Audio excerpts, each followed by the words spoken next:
Coming up this week, off-screen. Amy Schumer feels pretty. Charlie Plummer leans on Pete. Basildon begins in a new Town Utopia. Mary encounters the witch's flower. Karl Marx gets young. Zombies get cured. Clive Owen gets Anon. And there's some revenge to be dished out. All this come and more off-screen. This is Off-Screen. Off-Screen.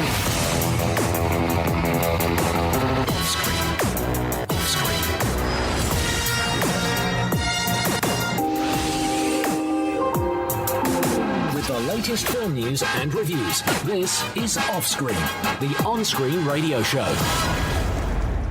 Ooh, welcome to Off-Screen. I'm Dan Connor. I am Kase Allen. So, Mr. Allen, I don't know, I'm feeling really good this week. I would have assumed after Avengers it would just sort of suck for a few weeks, but it's been pretty good. That's okay, yeah, but you know, the sun is out if you don't want to go to the cinema. But as you're listening to this, you probably do want to go to the cinema. So yeah. I've been near the local Cineworld a lot this last week, and it has been rammed near constantly. The car parks there. And what have people been watching? It would appear the Avengers is cleaning house and has made all the money in the world. Although we'll talk about that when we get Guardians of the Justice League. Yeah, when we get to the box office top 5, obviously that'll come up. But it would appear. Yeah, but having said that, the films that have been releasing in the sort of typical dumping ground around it that we're reviewing this week, There's supposed to be some decent stuff. Like really. Beast last week. Really good movie. Really sort of quietly next to Avengers. But was that the Johnny Flynn one? That was the Johnny Flynn one, yeah. But this week, there's a couple more. There's one that's questionable.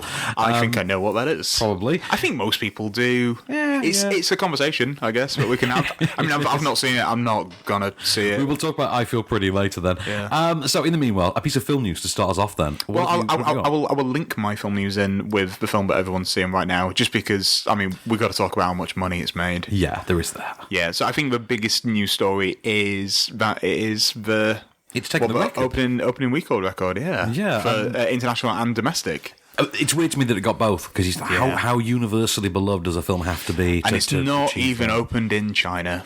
It's not got that China money just yet. Oh, wow. Which is crazy. Did you see the poster from Lucasfilm?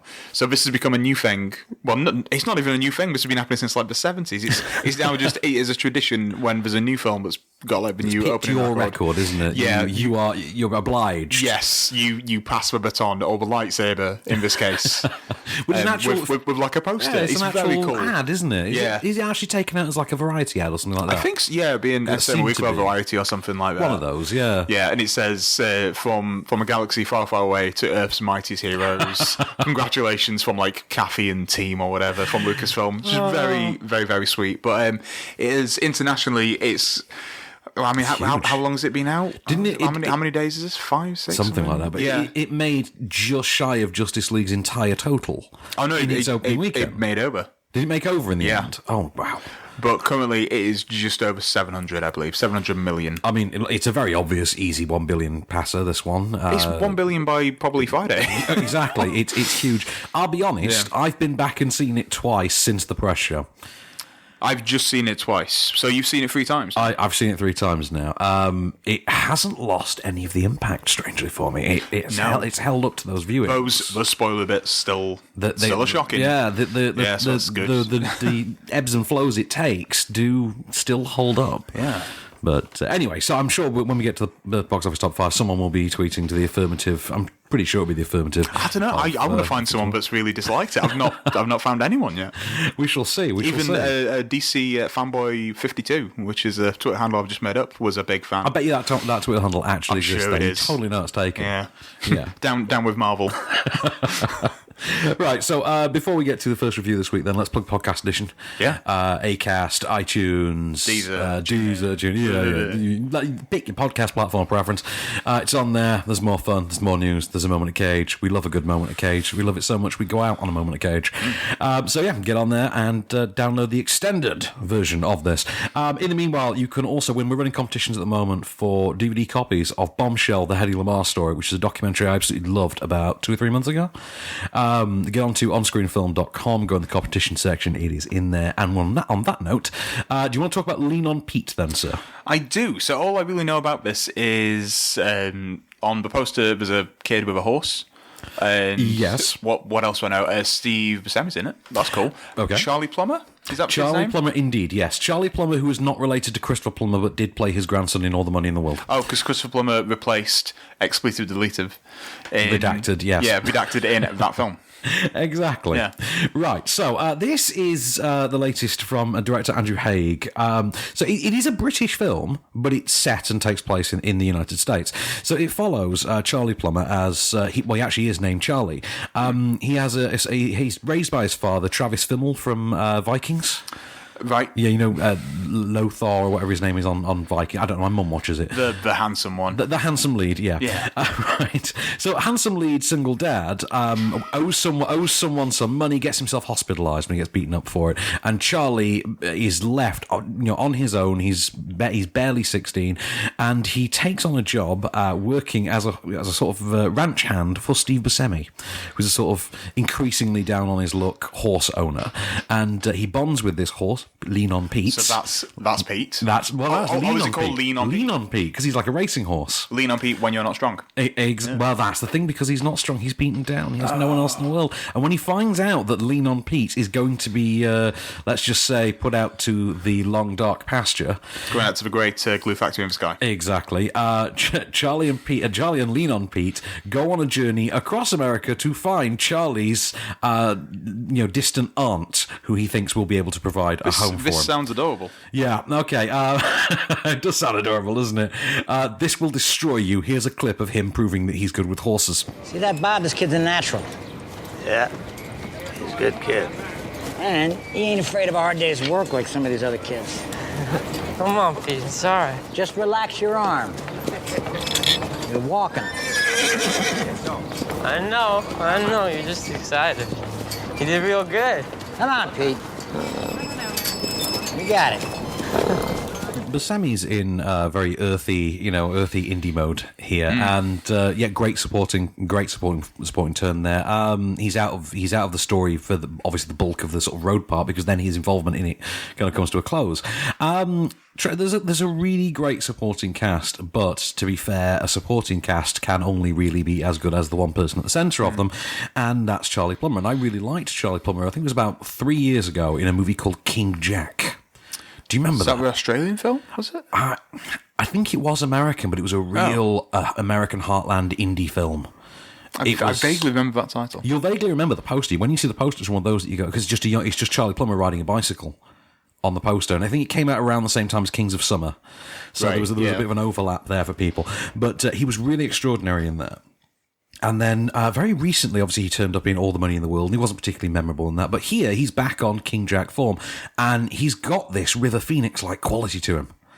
And you can't, obviously not like an imitation, but you can't shake that feeling of, I kind of see what I feel like people were talking about when they were talking about River Phoenix way back when.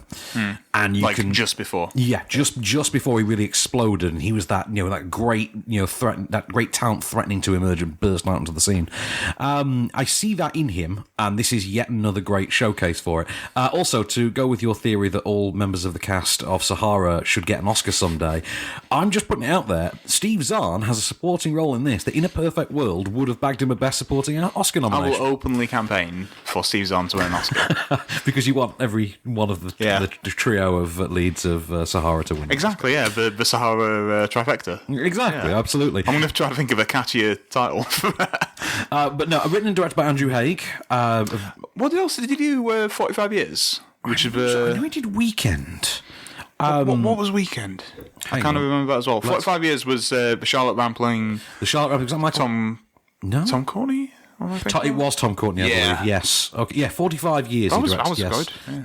That's a quick turnaround, actually, to come out to this.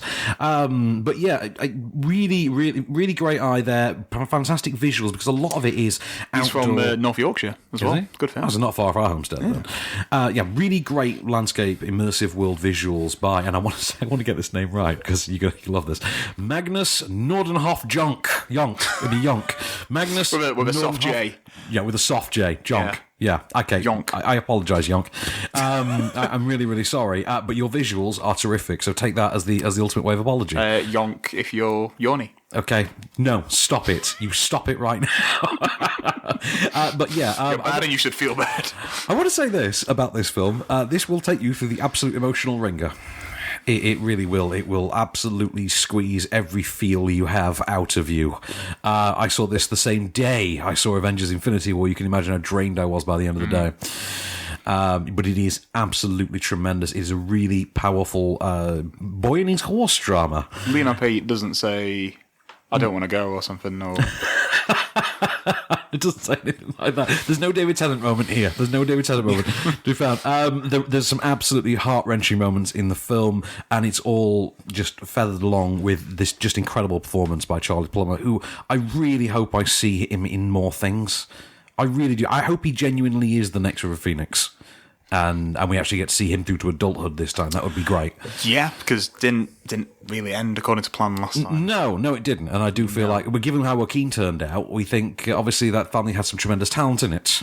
Maybe in Indiana Jones 5, because obviously get Charlie Plummer to play. Yeah, like just after River Phoenix, before Harrison Ford. On which note, we're going to come back with some rapid fire reviews. With the latest film news and reviews. This is Offscreen, the on-screen radio show. Come with me if you want to live. And we're back, Mr. Allen. So we've got a big week. There's a lot out. So we're going to have to squeeze in as many as we can in as short a time as we can because the bank holiday has sort of ruined the film schedule a little bit. There's also been some Avenging going on. Hate Banks. Love Avengers, though. I love Avengers, hate Banks too. But on which note, we should probably kick this off then. Let's kick off this week's rapid fire session. Town Utopia. Town Utopia is this great... It has an almost Channel 4 documentary feel to it. It is an exploration of... After World War II, there was a move to create new towns. There was an initiative to create new towns in Britain. Yeah, you told me about this. I was very interested. I'm interested about the film. And Basildon in Essex is one of them. And I know your dear wife knows Basildon quite well because obviously I know... She's from that area. She's from that area. Yeah. And when we first met, we were like, oh, you use the West London train station too? Oh, okay, cool. Yeah, and I was like, I don't understand any of this. I'm far too northern. You weird Southerners, it's fine. Anyway, really fascinating look at the conception, development and building of Basildon as this beacon of the future. And you see it in archival footage of its time, and it looks like something from the Jetsons. And these are real buildings that are still there today. And the point comes about because, obviously, the government incentive for Basildon to thrive sort of fell by the wayside. And obviously, the 80s recessions hit hard. The town basically degraded, and now is kind of something of a shell of its former self. And obviously, in our case, we need to look at somewhere like Rotherham down the street, and we can see a similar kind of thing. Doncaster, and we were saying, yeah, exactly. And it's a really relevant. I think it'll feel relevant to you wherever you live because you will know somewhere intimately that has this same exact one of those story new for towns. It. Exactly, and really powerfully brought to life by Christopher Ian Smith. What he's done is he's gotten Jim Broadbent to narrate the film in the character of Lewis Silkin, who was the MP who spearheaded the Newtown Initiative thing. It's 80 minutes. It's really worth your time. I say there was that brilliant relatability to it. Can't recommend highly enough that you check it out. It is absolutely brilliant. Mary and the Witch's Flower, which is pretty much Harry Potter and the anime adaptation. I've watched the trailer for this. Right, it is based on Mary Stuart's novel, The Little Broomstick. It is the story of Mary, a young girl who basically gets magical powers after she discovers, wouldn't you know it, the witch's flower, a flower that bestows the ability of magic. She goes up to the great big Hogwarts in the sky. Flower power, if you will. She has flower power, yes. She goes to the great Hogwarts school in the clouds. And which is not a euphemism for dying. No, it's actually a thing in the clouds. And learns how to control her magical ability, how to hone herself, but discovers that something is not quite all right in the world of magic. So this is like Anime Potter. Anime Potter, yes, it's exactly how it which is go. a better title. It is done in that not entirely artistically wonderful side of the anime field. It is more in the sort of the cookie cutter, 90-minute sort of theatrical belt they do put out. The ones that aren't really that great. This is not Your Name, put it that way. You had was it you who had an issue with Your Name? No, I quite liked Your Name. I think it went off on too many tangents, but I really liked Your Name. I saw why it was this great big thing. But I'm just wondering, the director's name is Hiromasa Yonebayashi. And for the most part, done a great job here. I look at something like this and think if it were live action, I would still be quite as intrigued as hell as to what a Japanese director would actually have brought out. Do you think they could adapt this for a live action adaptation? I really do think. I would not be terribly surprised if we did, but it's perfectly fine as an animated film. Come on, Warner Brothers. It's fine as an animated film, this one. I didn't love it. I didn't dislike it. I sat through it and thought, okay, I like that. This is a bit dull. I for the most part, it carried me through. I was fine with it. Didn't nothing to rave about, but I'm not going to smack talk it up. High praise. High praise. The Cured. So The Cured, not The Cure. There were no Robert Smiths, no Goth Pandas. There are not. Did you ever see that BBC series, In the Flesh? BBC Three drama series? I don't think so. I think it was something like 4 or 5 years ago. It was one of those 9 p.m. Sunday night horror drama series BBC Three like to make. It was like in between like the Being Human series. Yeah, those kind of things. It was about what happened when zombies got cured and the society that waited. And this is literally that as a movie. It is an Irish film written and directed by David Frayne. It stars Sam Keeley and Ellen Page as presumably the reason this got financed, because there's otherwise no real explanation as to how this character's brother married an American. So the idea is a zombie has been cured. Senan, I think his name is. He's been cured. He returns to his home where his late brother's wife and their son are still living, and she takes him in, and the idea is he's been kind of abducted and then returned. That's how it's played. Okay. He was taken away by the zombie virus, became a zombie. He comes back now. He doesn't really remember it, but there's certain things that linger. We do have a clip. Hang on. The cure was supposed to be some sort of great hope, but things are just getting worse. That's not fair. My daughter was released. Whatever she did, she can't hurt anyone anymore. People need to give them a second chance. We've given them every chance. They're not integrated. No wonder crime is on the rise. They're not like us anymore. They would if they were given some choice instead of being treated like they're not Have you seen the news? Violence, vandalism? There's something wrong with them. They are The human. brain isn't working. They're unhealthy. They're just scum. So it's very heavy-handed with its desire to be part of the girl with all the gifts sort of a canon. Yeah, I watched that recently for the first time. What did you think? Very good, yeah. I think if you like that, you'll like this as well. This leans more into into an issue of rights and accountability and a certain post-World War II discussion that you can't really avoid when talking about this particular area of the zombie subgenre. Is that issue of at what point are you following an immutable authority? In this case, the zombie virus, as it were. Great performances from Sam Keeley and Ellen Page, particularly engaging villain Tom Vaughan Lawler, who I recognise from somewhere, couldn't place him. What do you know? Right, no. Tom Vaughan Lawler. Yeah, not to talk about Infinity War all the time. No. Was he in that? Yeah, he plays Ebony Moore. Ebony Moore, yes, Yeah, okay. who I think is my favourite of the Black Order.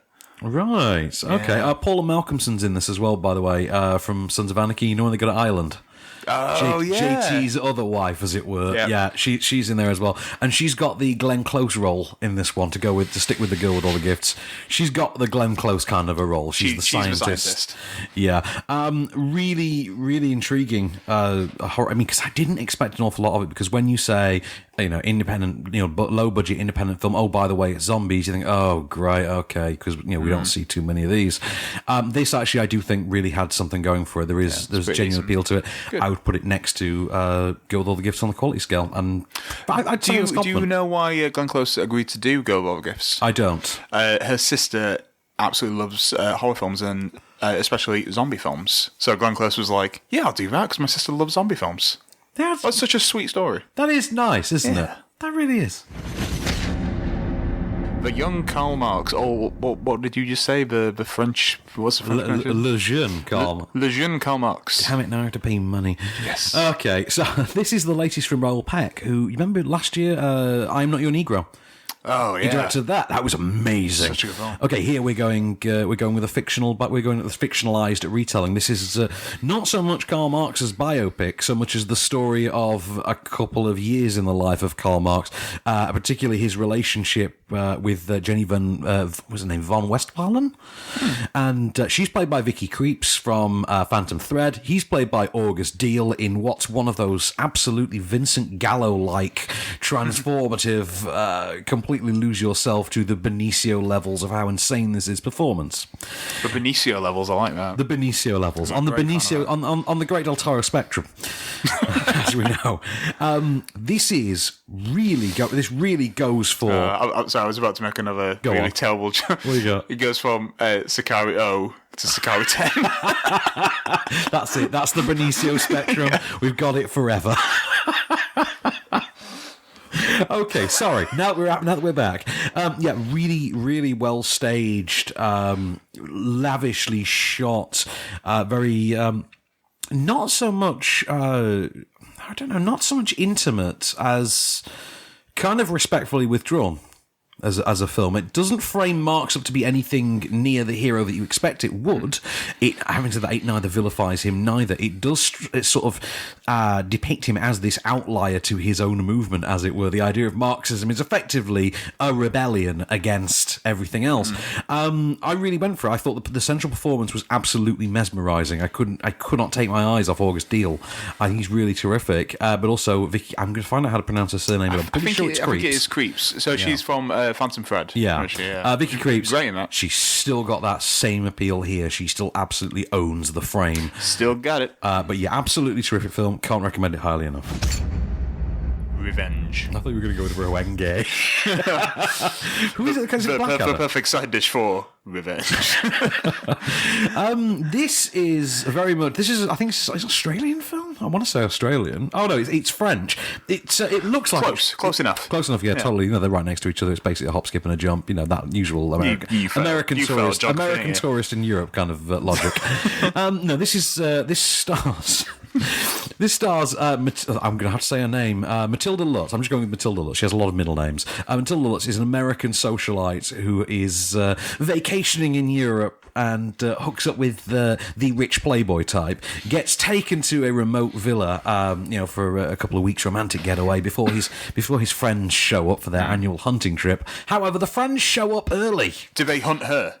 No. They show up early, and before you know it, it's all gone a bit straw dogs, if you know what I mean. Wink. Okay, yeah. Yeah. And she is left for dead in the nearby desert, only she's not dead.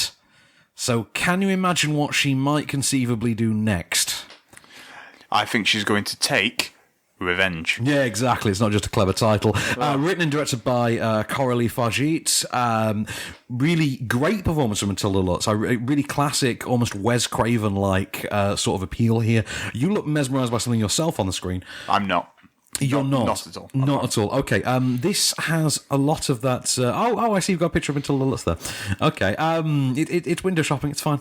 Anyway, I would say this has something of a synthwave take on the likes of The Hills Have Eyes or Straw Dogs or something like that. It is very rooted in the sort of the recent return of synthwave, with things like The Guest and It Follows and that kind that when it's got a John Carpenter-like score. That John Carpenter-like score, but this is a lot more down the route of The Hills Have Eyes or I Spit on Your Grave or something like that.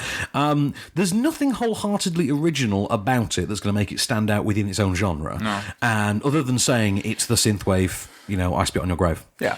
With the latest film news and reviews, this is Offscreen, the on-screen radio show. And we're back, Mr. Allen. It's fun to be back. So, it's good to have land.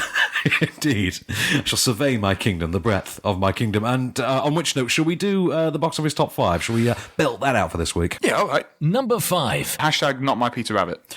And still seems to be an alarming number of people's Peter Rabbits, though, doesn't it? And we keep saying children are dummies. It would seem, and this is from the expectant father over here. Well, I'm an expectant uncle now, twice over. I got your kid and I got my sister's. Yeah, that's going on. It's a good year for the nieces and nephews of Van, as we shall call them. They are due around the same time, aren't they? They are as well. They shall be my Vanites. Is that going to be like your children of Vanos? Children of Vanos, yeah. And they shall go to all the children's movies with me, and they shall tell me what children think of these movies. Used to use my cousin for it, don't get to anymore. Peter Rabbit seems to actually appeal to very young children, although what's worse are the number of adults who seem to then sort of apologetically sweep it under the rug. Like, no, this was bad. Has anyone tweeted in either good or bad? I don't know. Let's find out. I am opening WhatsApp on my phone. I am opening the link from list you. Of tweets. What do you got I'm zooming in. What do you got for me on Peter Rabbit? At Prometheus_UFO, presumably a fan of Ridley Scott and UFOs, yeah. UFOs, yeah. Just watched #Peter Rabbit and actually loved it. So this person was shocked. Not many films these days seem so rounded and able to speak to both the young and old. Now I feel bad that I pirated it. Damn it. Okay, swing and a miss. Swing and a miss. Number 4.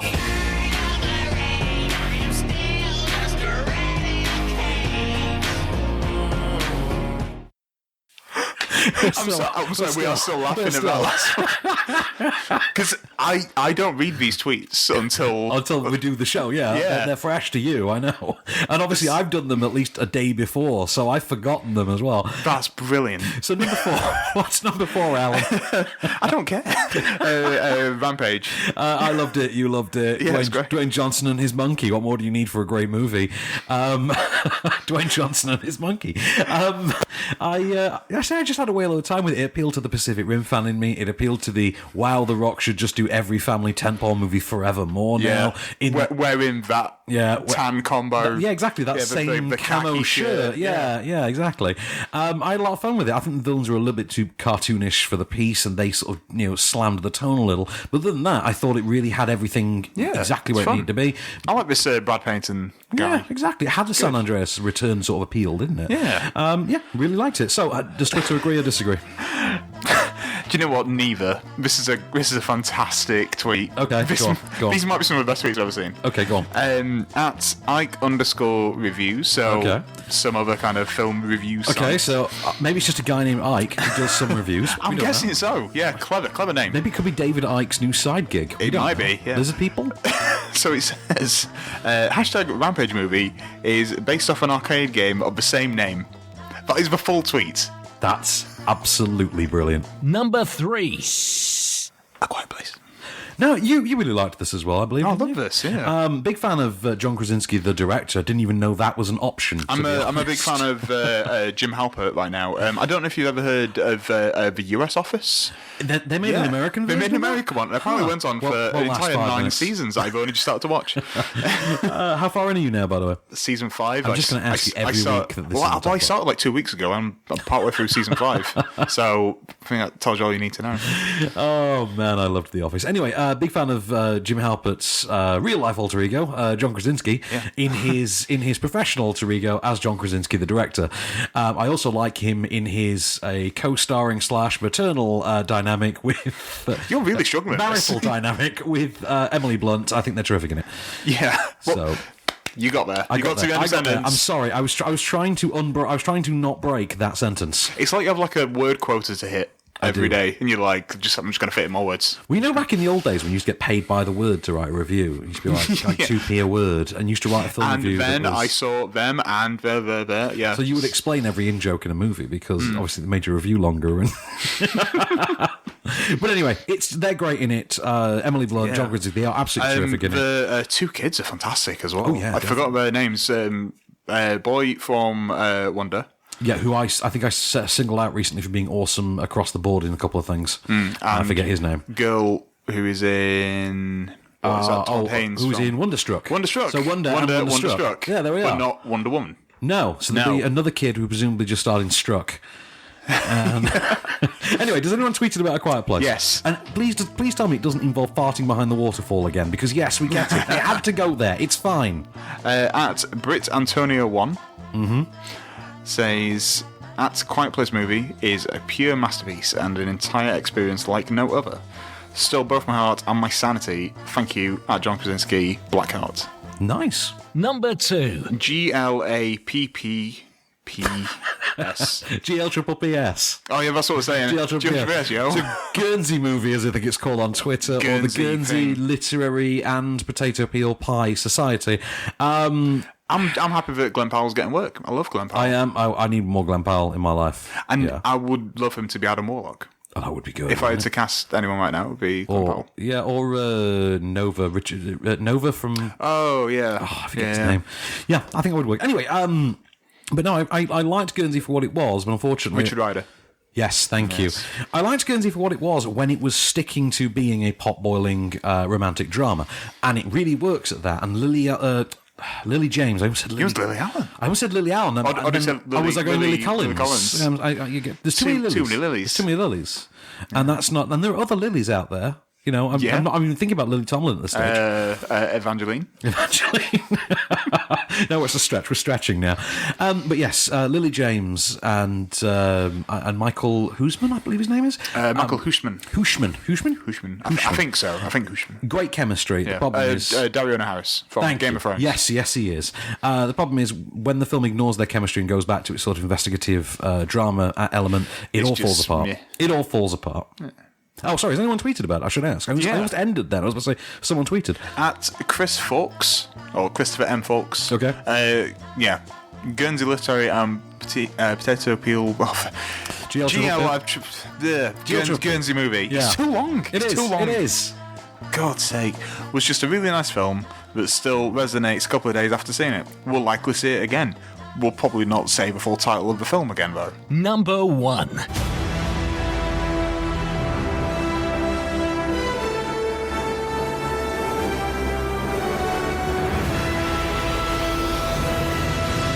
It made £24 million. What, in the last half hour? Like, since we started recording? Since we started recording, it did, yeah. It did make 24 million quid, didn't it? Yeah.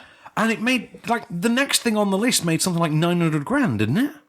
If I'm not mistaken, I think the number 2 position. You are correct, sir. And that was obviously Guernsey, we just spoke about it. Okay, wow. Yeah, wow. Okay, so, I mean, Infinity War's great, isn't it? I'm intimidated with how much it's made. Well, it's the biggest US domestic weekend ever. And its biggest international. Biggest international weekend ever. That's got to be some kind of record for the UK. Wow, it's huge. I told you I can't park at Entertainment at the minute. I really can't. It's just blocked constantly. People love this movie. Even like parking to see in the cinemas in the centre of town has just been tough. It's been really, really. There really is something in there for everyone, isn't there? It just seems to be the biggest movie in the world ever. Yeah, which is great because they needed it to be. With the hype that was surrounding it. It's been 10 years. Did you really expect we were ever going to get to this stage where we're having this conversation at this moment right now? How long has it been, Jamie Piven?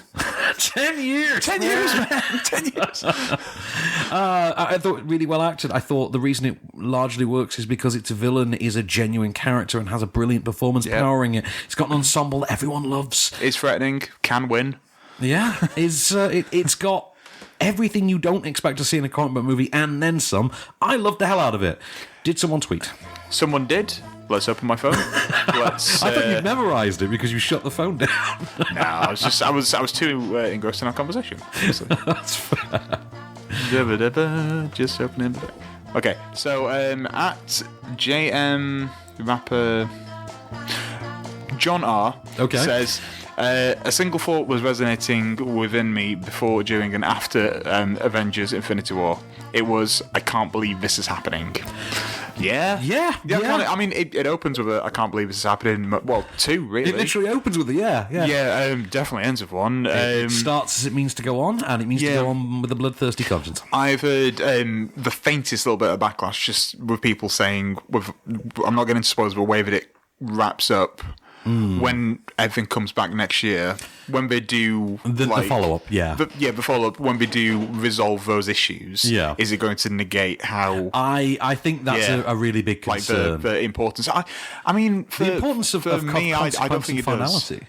I guess so. Yeah. I mean, there are certain characters I don't know if we'll ever see again, but certain ones that I feel like we will, obviously. But, we'll see. It'd be interesting to see how they've done it. And to be fair, I do think the film is so well written, and especially given the weight of everything it's got to include, that my hopes are high that they will actually come up with something actually quite inventive to pull off how we've got another Avengers movie to come. I'm going on faith. Oh, that's good that they're going to make a new one, because they're popular. They are. They seem to be doing well. 24 mil. Do you want to hear some rubbish news, though, just before we go to the jump? You know that... oh, no, we got I Feel Pretty next. No, can we not? Can we just talk about this news? I would rather, but please... I'll say my... use the news as a softener for me. I will say my piece quickly, then. Yeah. It's not great news, unfortunately. You know that the World Cup is happening... That's a thing. I thought the football World Cup. I thought we ended this. I thought we found out who had won the football.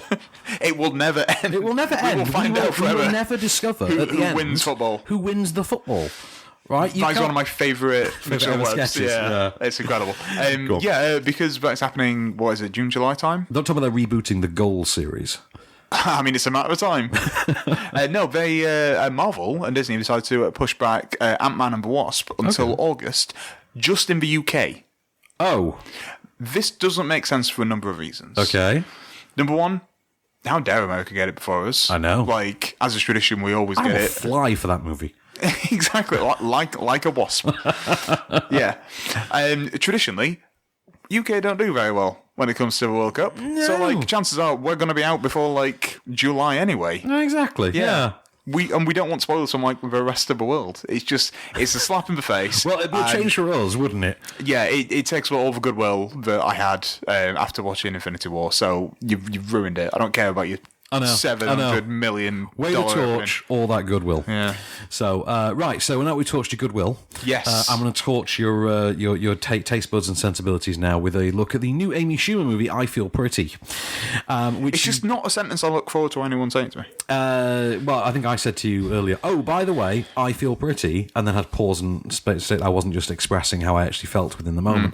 Okay, so latest move from Amy Schumer. Basically, it's a sort of a vice versa Freaky Friday, 13 going on 30. One of these... Are you telling me that Judge Reinhold is in this? Judge Reinhold is not in this, so I know it automatically loses a star. It is written and directed by Abby Cohn and Mark Silverstein, who brought us He's Just Not That Into You and Never Been Kissed. Oh, also The Vow. Remember The Vow with Chantate and Rachel McAdams? I do indeed. Never Been Kissed, so... Yeah, well, Come on, Never Been Kissed is good. Yeah, and I still have that soundtrack on my playlist to this day. Of course you do. All up for Candy in the Sun, yo. All up for Candy in the Sun. In your mind, music achieved perfection in 1999. About 99, yeah. The Sugar Ray era. Carry on? The Sugar Ray era. Once you got to Sugar Ray, you peak. You killed it. Every morning. End it there. Every morning. You killed it. Right, so Amy Schumer is a low-level IT character. A low-level IT person. IT character? IT character. IT worker. Like Moss. Exactly. She's an IT worker for a sort of Cosmo-like label. She works in like the basement office. She struggles with body positivity issues and what seems to be the sense of body dysmorphia. So, for instance, although that actually just seems to be how the film depicts it. The film predicates on the idea that Amy Schumer is the fattest woman the world has ever seen.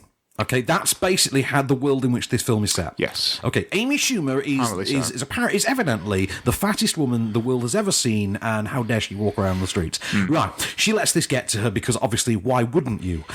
She has a head injury. She then sees herself, Shallow Hal style, as looking quote-unquote beautiful, which is basically to say that I think in her mind she's walking around with the body of, for instance, Michelle Williams' character in this, who's meant to be like a sort of Vivienne Westwood type fashionista icon. I didn't even know that Michelle Williams was in this. She is, in a full-blown Tilda Swinton in Trainwreck-like way. So she's making some interesting career choices. Oh, yeah. Oh, and it's got Emily Ratajkowski in it as this sort of... Yes, I saw her in the trailer. Yeah. So what you have is a girl who, for the purposes of the story, is the fattest woman the world has ever seen, who thinks she's actually thin and gorgeous, and goes through life then with the mindset that she is gorgeous and is therefore entitled to all the things that gorgeous people are gifted upon them. They don't wait in lines, they get the cab first, things like that. Free drinks whenever you roll into a bar. That old crack. That's the setup. That's the setup. Of course, she isn't that. It's Shallow Hal for women. It's 13 going on flirty. Renee, we appreciate you taking the initiative, but you're not exactly the obvious choice for this job. Helen? No, I totally get it. Because I already work for the company, and this job would actually be a pay cut to my current salary. It doesn't make much sense why I'm here. So what are your goals exactly? To work here as a receptionist. Wow.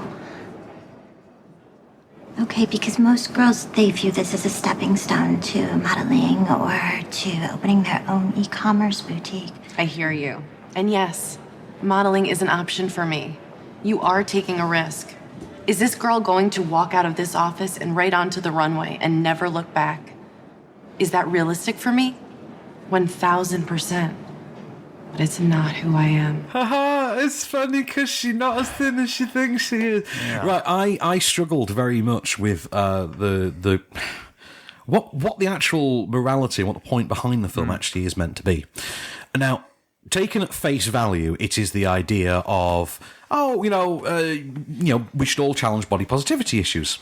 Okay, we should all challenge, negative reinforcement of certain body stereotypes. Yeah. Yes, okay, that is a noble point. I absolutely agree with it. I don't want to get too bogged down in this because there are certain issues in here that don't affect me, and I feel, therefore, I'm not really qualified to talk on them because I'll be doing them a disservice. If you're going into it as a sort of a 13 going on 30 kind of a movie, as you pointed out earlier, wait, don't got no Mark Ruffalo, yo. No. And if you don't got no Mark Ruffalo, well, no what do you Ruffalo, got? no thanks. This has got an absolutely terrific performance from Michelle Williams as that sort of a Devil Wears Prada-like boss, but she's kind of new agey.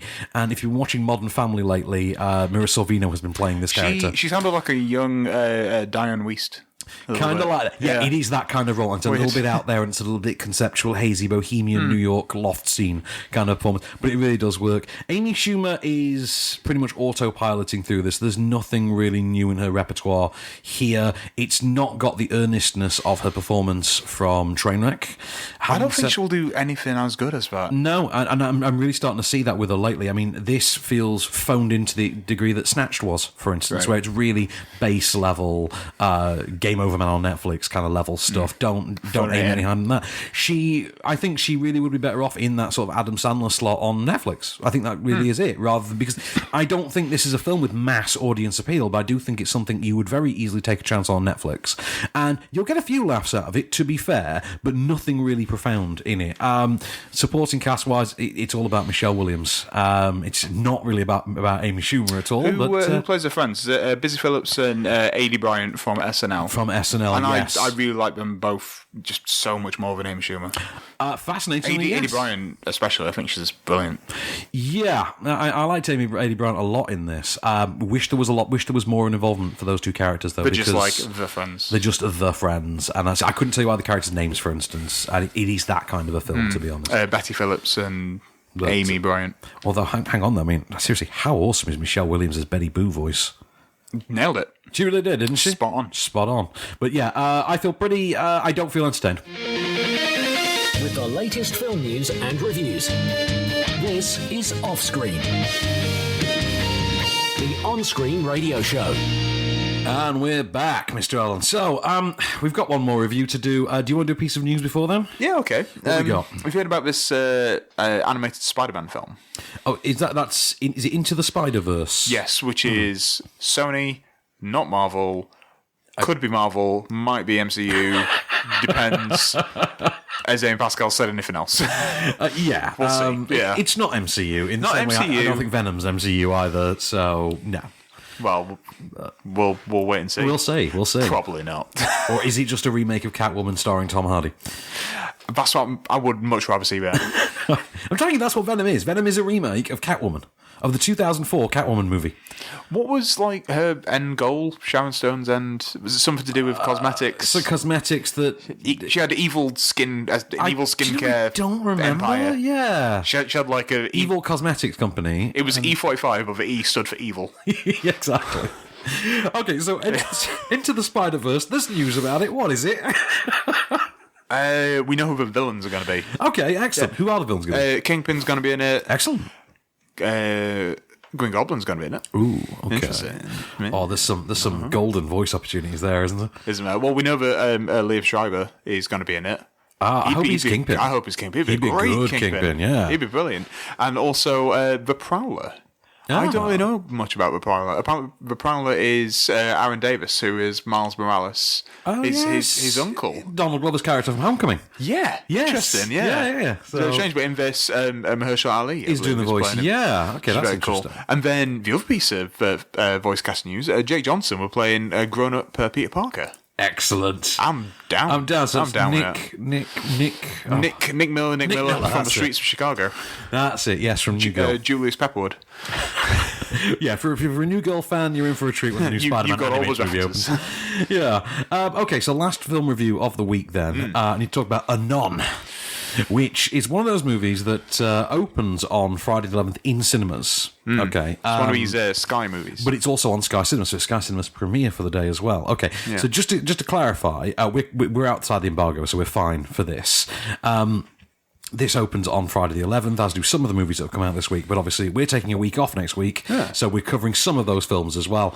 So Anon is the latest film from Andrew Niccol, who famously brought us Gattaca. Remember Gattaca? Gattaca. Yes, Gattaca. It stars Clive Owen, it stars Amanda Seyfried, Confior, Sonia Walger. Seyfried? Seyfried? Amanda Seyfried? Seyfried and Roy? What are we saying? I'm going with Seyfried.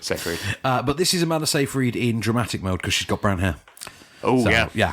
Okay, so the idea is this takes place in, you know that episode of Black Mirror where everything they saw was recorded? The Toby Kebbell one. Yeah. You know that? This is a thriller set in that world, basically. Interesting, because hasn't Robbie Downey Jr. a while ago... He optioned that episode. Yeah, exactly.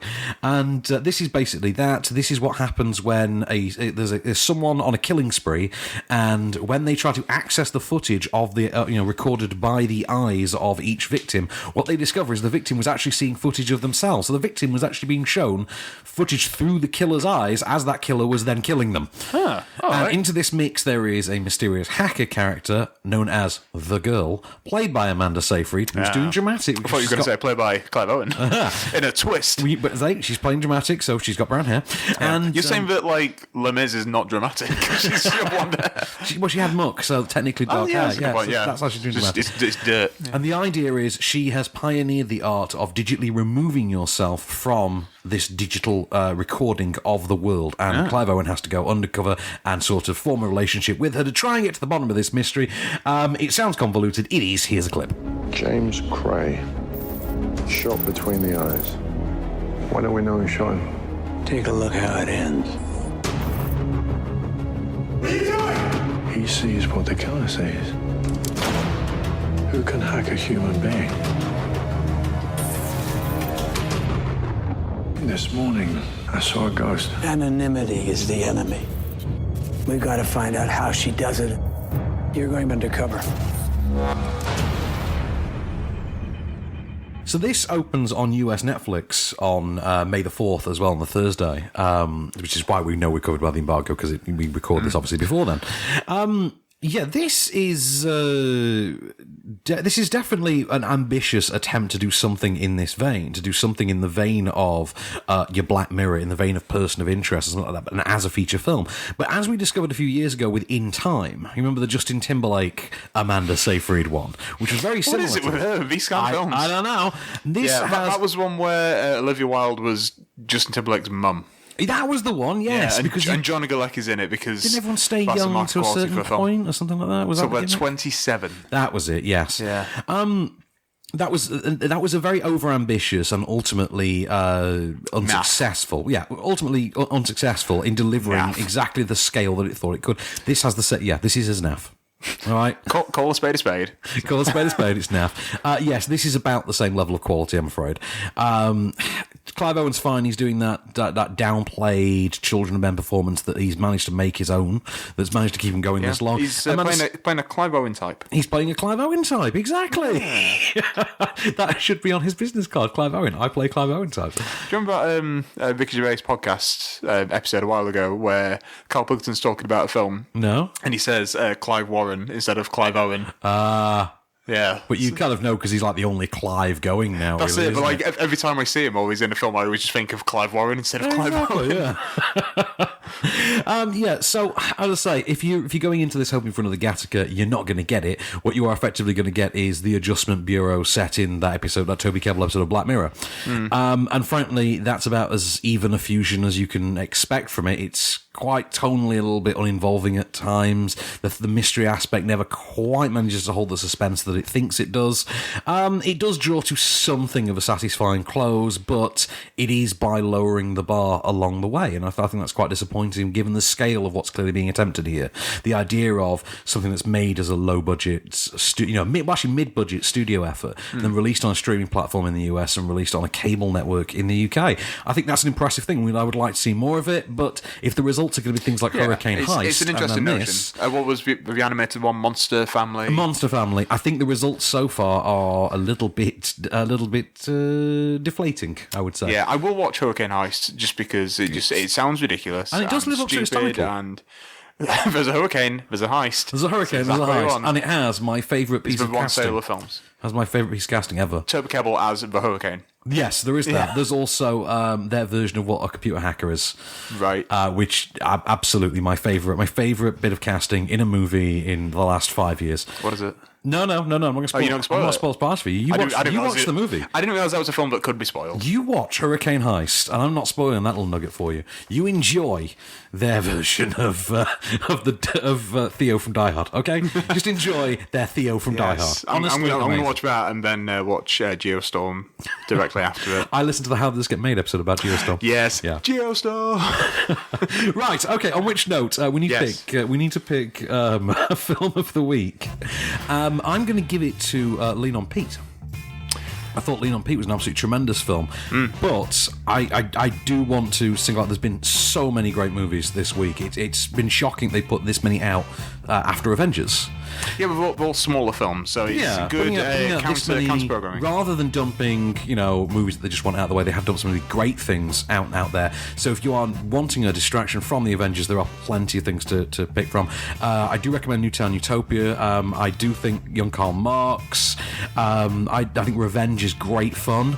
But I do think Lean on Pete is absolutely the film of the week. I do think it's... And Charlie Plummer, please, Charlie Plummer have this River Phoenix-like rise to fame, and then actually get not a River Phoenix-like Not fall. the River Phoenix fall from grace. Just go and show us what River Phoenix could have been. You could be the next thing.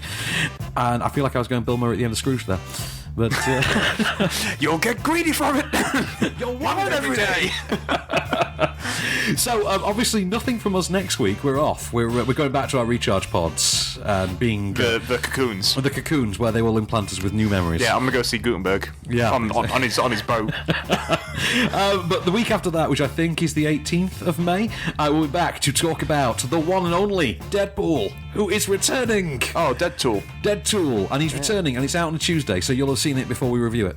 But Backwards Land. That's Backwards Land. On Chesil Beach, which I hear interesting things about. A Cambodian Spring. Jeune Femme. Oh, okay. We've got film. Check you out with your fancy French words. I know. We've got Film Worker out that week as well, and I presume there's an anniversary or something that I'm just not aware of. What is it? A reissue of The Sound of Music. Brilliant. Bring it out every year. I'll watch it. It's great. Right, okay. I watched it 2 months ago. I don't think I've ever watched The Sound of Music in one go, so I'm going to do it this time. You are in for a treat. So we've got all those to come and more next. Not next week, the week after next, off screen. Yeah, check yourself. Check myself. I'm totally wrecking myself. In the meanwhile, this has been the Kenny Stubbridge for On Screen. I've been Van Connor. I've been Lean on Pete. And we'll be back. Just show me the way to get out of here, and I'll be on my way.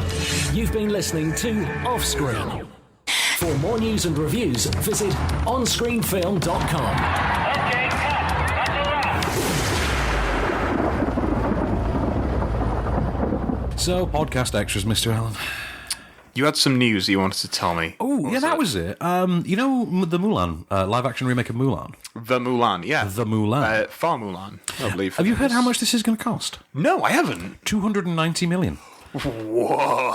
Yeah, it's one of those. So it'll be the third most expensive something film, like that. Yeah, of all time. What a Mulan adaptation? Can you imagine that? Although you do sit there and think, yeah, but that China dollar bill, China money, that's big money now. It is. They've got really ace people in it as well. Well, they have actually got an authentically Chinese cast, haven't they? They have. For the most They've been part. very respectful up until they cast Kevin Hart as Mushu. Yeah. I mean, it's not like the Aladdin one where, you know what, let's just get the Pink Power Ranger. She can be. That's still not too bad, but then they went and cast that white guy from Into the Woods and oh, God. What's his name? I can't even remember anymore. some Norwegian or something like that, and I don't know, but yeah, they're doing a good thing. Yes, so, yes, that's excellent. But yeah, that's crazy. 290 million. That's like Avenger money, man. Almost. Well, tellingly, they've not yet disclosed how much that is. I think they said it's within the ballpark of 300. Yeah, but the best part is, like, now that it's made as much money as it has. Surely now that it's made as much money as you had, they should literally just go to the nearest window and be like, oh, it cost, blah, blah, blah. We don't care, yo. Close the window and just go back to work. Counting the incoming cash. We're printing our own Tony Stark dollars. Oh, man. But, so yeah, I did see it a third time, and it really... Still good. It holds. Are you noticing new things? Like, going in the third time? I think, to be honest, going into it a third time, I was actually the third time I was more invested in the landscape of it. I was really into the scene of it, and it reminded me of that first time I saw Aliens on HD. And you suddenly had more of a sense of the layout of the science labs and things like that. I kind of had that weird thing where I was looking around the collector's collection, for lack of a better term, things like that. and there is an Easter egg that's been outed, for instance, in that scene that I've actually seen for a change. What is it? But okay, well, I mean, actually, no, not a spoiler. When they're in the collector's lair, I forgot we were recording. I thought we were just having a chat. Tobias from Arrested Development is an exhibit in one of the. Is he? Yeah, he is. Yes. Right, because I was trying to find what the Arrested Development is. That the Easter egg? That's it. That's amazing. the Easter egg. Because obviously the Russos worked on Arrested Development, and they always put in. On the Arrested Development gag, I've put in someone from Community. Yeah, exactly. Nobody from Community, but that's why there's a Tobias Easter egg. Well, so it's just Tobias, It is Tobias Funke in blue in the pants in a tube. Did you not? You not heard this? No, I immediately need to go see it. Okay, there you go. So it's in the collector's lair. It's right after the whole "I'll go left, you go right," but you obviously are going to go the wrong way moment. I just blew myself. There you go. So you know what to look for. But yeah, I noticed things like that. For instance, I was really involved in the actual sort of the background world. I saw in the credits like Arrested Development is a property of blah blah blah. I saw that like that's presumably it's why going to be in there. There you go. But you know what it was? That's great. It's Civil War where they have the step car, the aeroplane step car, the aeroplane stairs truck thing that they have. And it says Bloof on it. Yes, it does. Nobody from Community this time, which is a shame. Nobody. I know, it was weird, wasn't it? I was expecting like Donald Glover to do a voice or something, or I thought there'd be something quite in your face, kind of like how the Dean was in Civil War. Oh yeah, the Community Dean turned up at the beginning of Civil War, didn't he? And Danny Pudi. And Danny Pudi obviously is in Winter Soldier. Winter Soldier. He's the helicarrier maintenance guy, isn't he? Yeah. So I'm just having a quick skim from the through the news. Yep, Mulan going to cost 230 million. That's 290 million. Sorry. But I bet they're getting a decent cutback from like the Chinese film office or whatever. Will be, yeah. Did you know that Mindy Kaling is going to produce the TV series remake of Four Weddings and a Funeral? No, didn't even know that was a thing. I didn't either, but presumably set in America and taking all the British charm out of it. Just you would imagine, getting all the Hugh Grant stank out of it. Is that what we're calling it? The Hugh Grant stank. Hugh Grant stank. Yeah. HG stank, yeah. That was another one. I mean, there was a trailer the other day for Teen Titans Go to the Movies. Oh, I've not seen it. Apparently, Cage is in it. Cage is in it as Superman. And I watched it this morning because I knew we'd want to talk about it at some point. Well, I'll watch it today. Yeah, very meta, very Deadpool. Yeah, really? And you do sit there and think, actually, if Warner Brothers and the DCEU team had actually decided to film this live action, this exact script live action, and just put it out there as in that way that Deadpool is part of the universe but he's removed enough from it. They could have done that with this. And they really would have actually owned Deadpool money-wise, because the Robin character, that license goes pretty far. Oh, yeah, good point. Yeah, and it looks like there's enough out there comedy to this. I mean, the villain's Deathstroke. I want to see it. Yeah, that's pretty good. Yeah. Yeah, and they are having the fun that you would expect with that.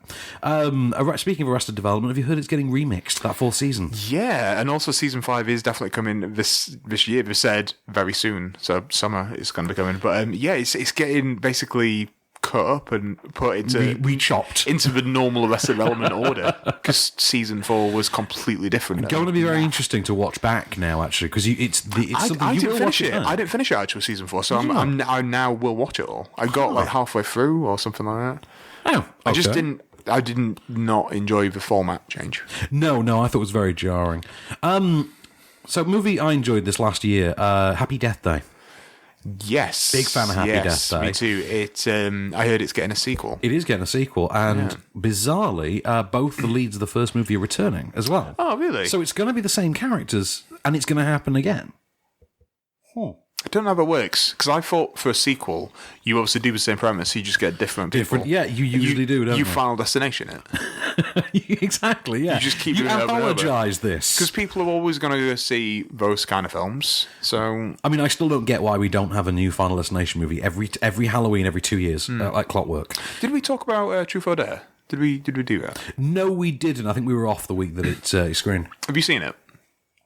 I have not. I have seen the 2017 Sci-Fi Channel movie of the same name, which seems to be exactly the same story. Really? But, yeah. So there's that. Just with less, like, quasi-Mexican ghost stuff. The Sci-Fi Channel version did not star Violet Bean. So... Missing out. Yeah, missing out there. You not got Jessie Quick, you ain't got nada. You know, that's how this works. You can keep your Lucy Hales. We're all about the Jessie Quick up in here. It was all right. It'll be one of those films that we watch in 6 months on a Saturday. Oh, is it one of our drunk horror movie sessions? Yes, it'll be one of those, like, half 11 at night, kind of... Well, maybe not in 6 months in mine and my wife's case, obviously. next year. Next year, when you get a night off from The Baby and we get to do crap horror movie nights again. Yeah. Yeah, because we have got Deep Blue Sea 2 and Snake Out of Compton to watch. Yes. So, Snake Out of Compton. I mean, I don't know about you. My excitement is infectious for Snake Out of Compton. I want to watch Anaconda again. I saw it pop up on Now TV or something, and that film is incredible. Yeah, I forgot how great it is. Just when, I mean, spoiler, but it's a 20-odd-year-old film, so whatever. Yeah. The bit where Owen Wilson has been swallowed by the snake. Oh, I know. And you see the snake, like, swim past, and Owen Wilson's like, woo, like in the, man, in the I love that belly. movie. Yeah. I'm not sure, did we have this conversation at one point? It was meant to be Gillian Anderson in Anaconda. Yes. And then she turned it down. It was Juliana Margulies, who then turned it...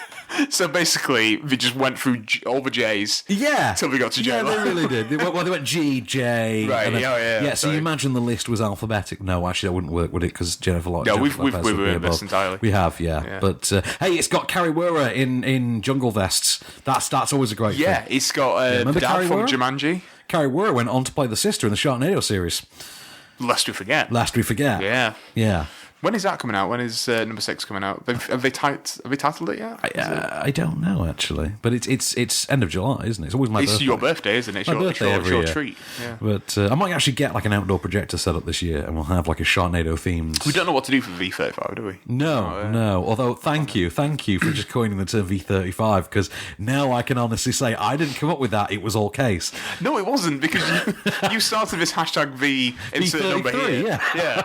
And because of that, and that'll be the week that'll be the week that Mission Impossible Fallout comes out as well. Yeah, I'm really, really excited about that, and I hope they drop a new trailer for it soon. I think they will. Because we've only had that. Is it me, or is the trailer they've got actually a very kind of broad, sweeping, all-encompassing trailer? It seems to show an awful lot, and you kind of think, I just really want you to give me some plot and then 2 stunts. That's it. I don't know. It kind of does, and then also shows nothing at all. It's like it's a lot, but it's very quick snippets. So I still don't know what the big stunt is. Yeah, that's what I need for my Mission Impossible. I need that. Is it going to be the helicopter thing? Is it going to be that? I don't know. We need that one stunt that is on the poster. One, the poster stunt. That's what they call them. The poster stunt. It's always a poster stunt. Yeah. But okay, so Blue Peter Nyong'o. Yes, she's got a new gig. And I love that you've adopted that. I have. Yeah, I've adopted that from you. So we see this thing. Do you know that her brother is actually called Peter as well? No way. Which is so was Lupita and Peter. That is fantastic. I know. Huh. What a time to be alive. That reminds me of my children's animated series that I never managed to get off the ground, The Adventures of Jeff and Jeffina. But it was a remake of Dukes of Hazzard set in space, but it was for kids. Of course. Yeah. Surprisingly, I couldn't get the funding. Anyway, so would that have like a spacecraft that's got the they drive a convertible that was also a spaceship. And we would just never address how they were breathing in space or anything like that. Do we refer to it as the General Lee or something else? Sorry? Do we refer to it as the General Lee? That's the Jeffmobile. Of course. Yeah. That's just, my apologies. Everything's got to be brandable. That's the point. Otherwise, why? You're not even trying. Yeah. Yeah.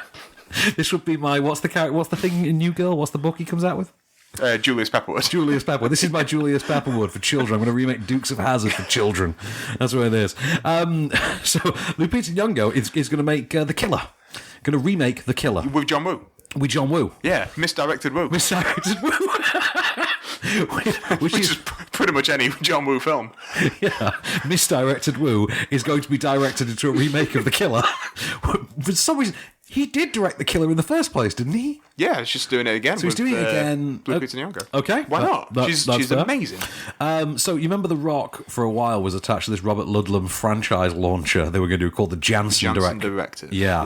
Well, he's not starring in it anymore. John Cena is. But I'm fine with that. He's still involved, isn't he? Is he a producer? Dwayne Johnson's a producer, and yeah. So, I like to think they are friends. I like to imagine they are. Yeah. But there's not. Like they meet up and they go to Steve Austin's ranch. Exactly. Yeah. Triple H Manor. Triple H Manor.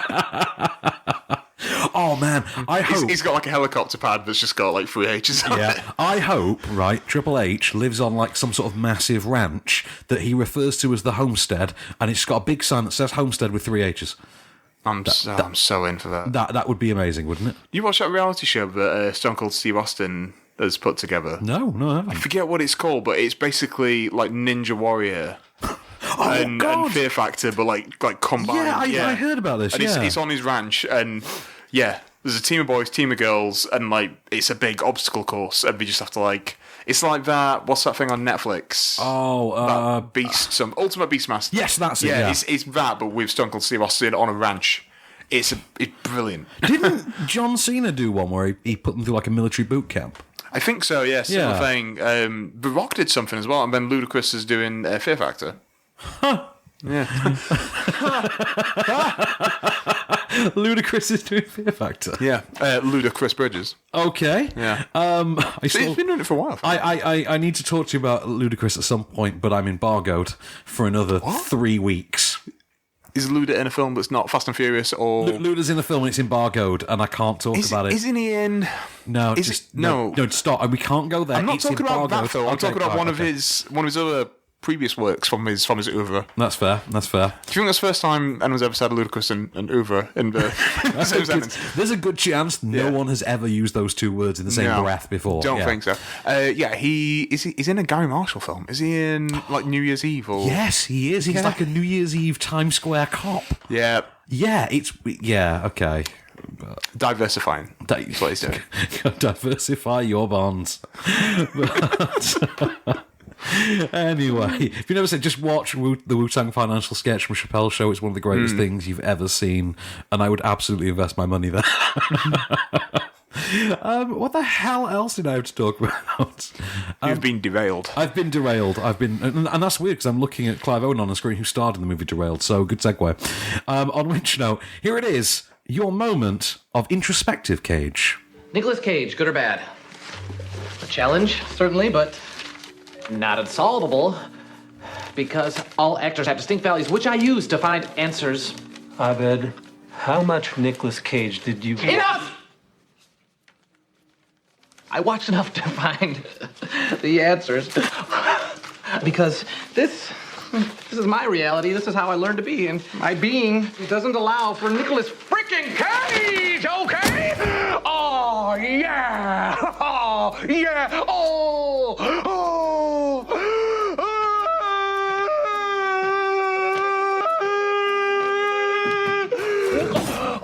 I'm a cat. I'm a sexy cat.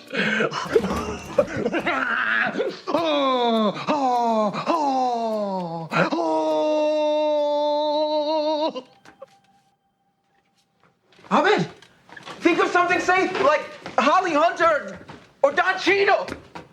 Ahmed? That was brilliant.